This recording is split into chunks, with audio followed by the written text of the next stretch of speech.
Halo semua, balik lagi di DB Post Channel yang akan membahas segala hal menarik yang ada di penjuru dunia. Langsung saja.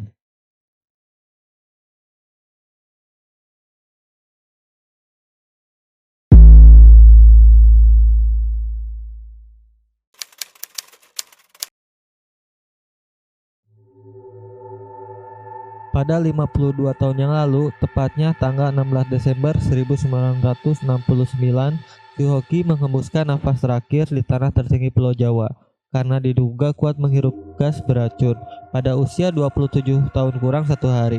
Peristiwa kematian ini begitu menghebohkan banyak elemen masyarakat pada masa itu. Dari mulai para akademis, wartawan, kaum aktivis, mahasiswa, dan banyak pihak lainnya. Sampai-sampai ada sebagian masyarakat yang menduga Gi sebetulnya dibunuh oleh pihak pemerintah Orde Baru pada masa itu karena dinilai terlalu keras mengkritik pemerintah. Gi menutup usia pada umur yang terbilang cukup muda, tapi buah pemikirannya, tulisan-tulisannya yang fenomenal, kritik tajamnya terhadap pemerintah, sampai skripsi tentang sejarah pemberontakan tetap menjadi bahan diskusi dan perbincangan di kalangan akademisi kampus, mahasiswa, dosen-dosen, bahkan para profesor dan peneliti sejarah dari generasi ke generasi hingga saat ini. Lantas sebetulnya apa sih yang spesial dari hidup Gi? Apa sih yang menyebabkan sebagian orang bahkan ada yang menduga bahwa kematiannya disebabkan karena percobaan pembunuhan? Apa sih yang diraih oleh seorang anak muda hanya dengan 27 tahun hidupnya? Sampai-sampai namanya bagaikan legenda yang terus terdengar dari setiap generasi ke generasi angkatan mahasiswa selama 45 tahun terakhir. Oke, gue akan mengulas kembali kisah perjalanan hidup dari seorang legenda mahasiswa Indonesia. Pastinya sebuah video seperti ini nggak mungkin bisa merangkum kehidupan seseorang yang begitu panjang, begitu kompleks, dan begitu dalam dengan segala dinamika pemikiran dan emosi di dalamnya. Tapi semoga video ini bisa menjadi pembelajaran untuk kita semua sebagai generasi muda penerus bangsa.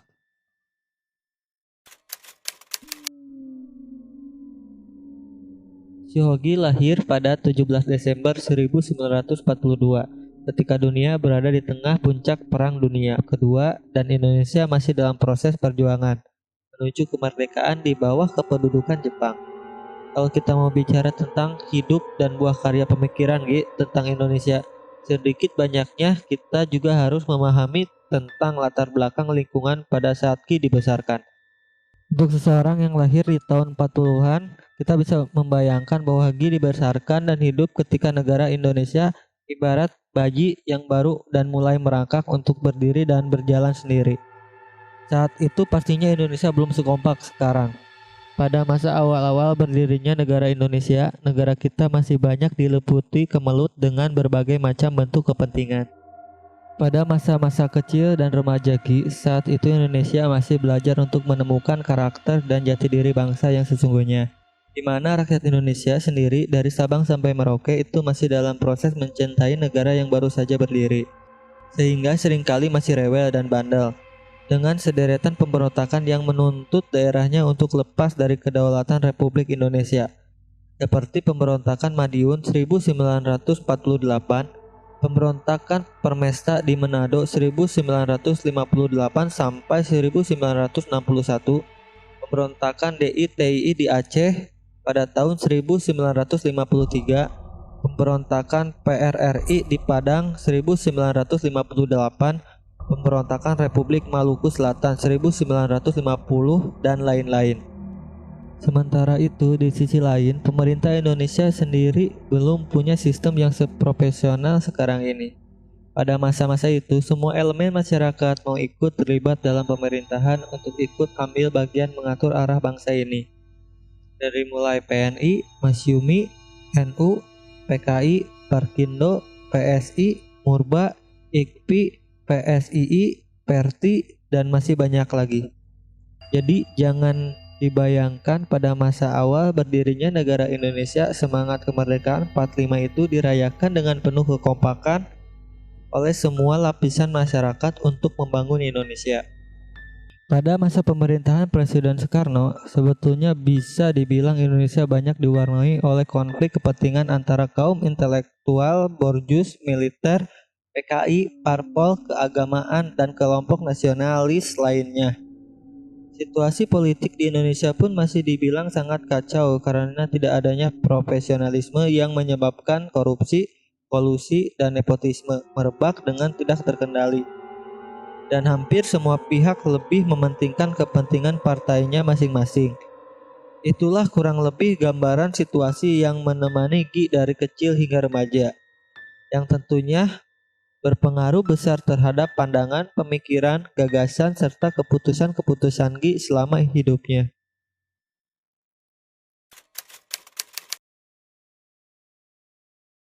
Gi kecil mulai bersekolah di Sinswa School, kemudian masuk SMP Strada di daerah Gambir.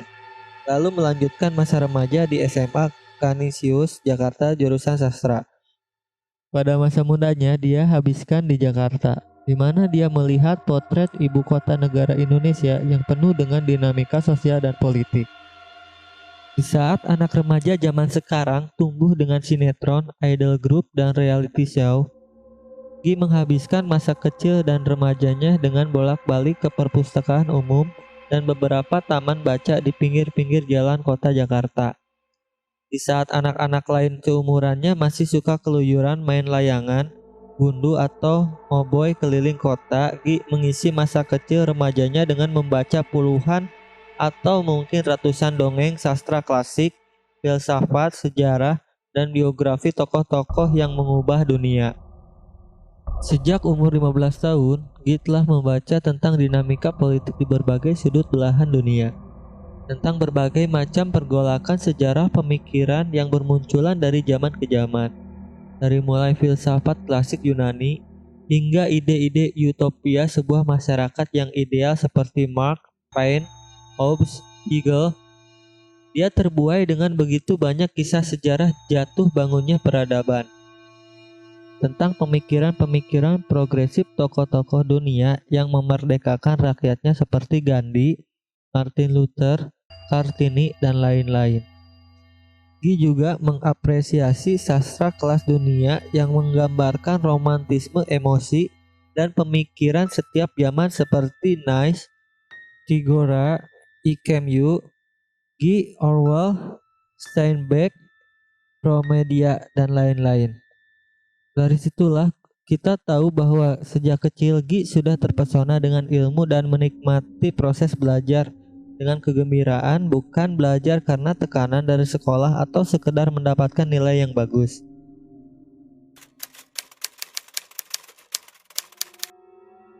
Setelah lulus SMA, Gi melanjutkan kuliah di Fakultas Sastra jurusan Sejarah di Universitas Indonesia. Di saat pemuda keturunan Tionghoa lain memilih jurusan yang lebih bergengsi seperti ekonomi, arsitek, dan kedokteran, Gi memilih Fakultas Sastra Sejarah sebagai gudangnya arus pemikiran, ide, serta gagasan untuk membangun kesadaran politik yang lebih mendalam. Pemahaman Gi tentang sejarah, politik, ekonomi itu diuji di masa remaja, ketika Indonesia berada dalam masa paling kritis, paling gelap, dan paling mencekam sepanjang sejarah Republik ini didirikan. Pada saat itulah dia memenuhi panggilan sebagai seorang intelektual muda dengan menulis kritik keras terhadap pemerintah dan membangun bibit-bibit kesadaran demokrasi agar setiap lapisan masyarakat Indonesia juga memahami masalah di negaranya sehingga kelak ikut terlibat dalam menentukan arah hidup bangsa ini.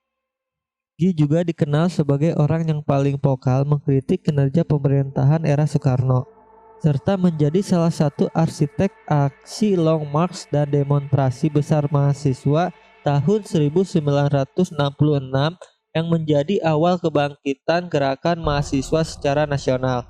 Sementara sebelumnya gerakan-gerakan mahasiswa masih bersifat kedaerahan. Tapi jangan kalian bayangkan sosok Gi adalah aktivis mahasiswa yang bertampang preman, yang berani berorasi di tengah-tengah bentrokan dengan para aparat. Gi adalah sosok yang sangat bertentangan dengan image macam itu. Perawakan kecil, alim, cara jalannya lucu, senjatanya boleh jadi hanya pena dan mesin tik. Tapi ketajaman tulisannya di Harian Kompas, Harian Kami, Sinar Harapan, Mahasiswa Indonesia, dan Indonesia Raya membuat seluruh politikus korup saat itu gerah. Gi nggak pernah sembarangan menulis dan pastinya bukan tipe mahasiswa yang asal kritik. Dia tahu betul situasi ekonomi, dia tahu betul situasi politik, dia tahu betul masalah sosial, peran pemerintah, dan konsekuensinya bagi masyarakat luas. Gi tahu betul apa yang sedang dia perjuangkan. Ngomong-ngomong, kenapa Gi mengkritik Presiden Soekarno? Bukankah Soekarno itu dikenal sebagai presiden yang baik? Sebagian besar penduduk Indonesia saat ini mungkin memandang Soekarno adalah pahlawan Indonesia nomor satu, sebagai bapak proklamator yang memperjuangkan kemerdekaan Republik Indonesia secara intelektual, sekaligus sebagai presiden pertama Republik Indonesia yang disegani dunia internasional. Tidak bisa dipungkiri, memang Soekarno telah berperan luar biasa besar bagi bangsa ini, dan dari masa Hindia Belanda memperjuangkan hak berpendapat dan kesetaraan di Den Haag, keluar masuk penjara, sampai bernegosiasi dengan pemerintahan Jepang untuk memerdekakan Indonesia. Dialah sosok yang menaruh begitu banyak dasar dan fondasi pemikiran dan gagasan bagi negara ini. Sampai akhirnya Soekarno dan angkatan 45 lainnya seperti Hatta, Syahrir, Tan Malaka, dan lain-lain membawa Indonesia merdeka untuk membangun kedaulatan yang mandiri. Namun demikian, bahkan sosok Soekarno juga bukan berarti seorang yang sempurna dan tanpa ada cacat. Ada masa di mana kebijakan-kebijakan politiknya begitu banyak dipengaruhi oleh orang-orang di sekitarnya yang pandai menjilat serta membawa kepentingan pribadi dan partai. Sehingga di masa-masa akhir pemerintahan Presiden Soekarno ada begitu banyak penyimpangan politik seperti korupsi, kolusi, dan nepotisme. Dari mulai pembentukan demokrasi terpimpin yang semakin mengarah pada otoritarianisme, praktek kolusi, dan nepotisme, siapa yang mempunyai koneksi akan diuntungkan, sampai penyalahgunaan kekuasaan di mana uang dana revolusi yang dikumpulkan dari keringat rakyat dan karcis-karcis bioskop dihambur-hamburkan oleh orang-orang pemerintah pusat di luar negeri. Posisi Gi pada saat itu jelas menentang Soekarno sebagai seorang politikus, tapi bukan berarti Gi tidak menghormati Soekarno. Dalam salah satu catatan hariannya, Gi menulis, "Saya kira saya menyukai Soekarno sebagai seorang manusia, tapi sebagai seorang pemimpin tidak." Memang dalam memahami kehidupan seseorang kita tidak bisa melihat hanya dari sisi kehidupan saja. Kita tidak bisa melihat sebuah keputusan atau kelemahan manusia sebagai hal yang seolah-olah bisa menjawab, merangkum, serta mewakili seluruh kehidupan seseorang. Jadi buat saya pribadi, apa yang disampaikan Gi pada catatan harian, tulisan-tulisan maupun skripsinya adalah salah satu pandangan dari kacamata Gi pada zaman itu, dan tidak mewakili sosok yang dia kritik secara menyeluruh. Setelah menggulingkan pemerintahan Soekarno, lalu apa yang terjadi? Pasca penggulingan Soekarno, Indonesia dikuasai rejim militer Orde Baru yang diawali dengan serangkaian penumpasan PKI yang dianggap sebagai dalang peristiwa pembunuhan ke-6 jenderal. Pada masa-masa itu, Indonesia memulai babak baru yang sangat mencekam, di mana jutaan rakyat yang dianggap memiliki keterkaitan erat dengan PKI dipenjarakan bahkan dibunuh tanpa proses peradilan yang jelas. Pada masa itu, seluruh lapisan masyarakat di Indonesia diam dalam kengerian.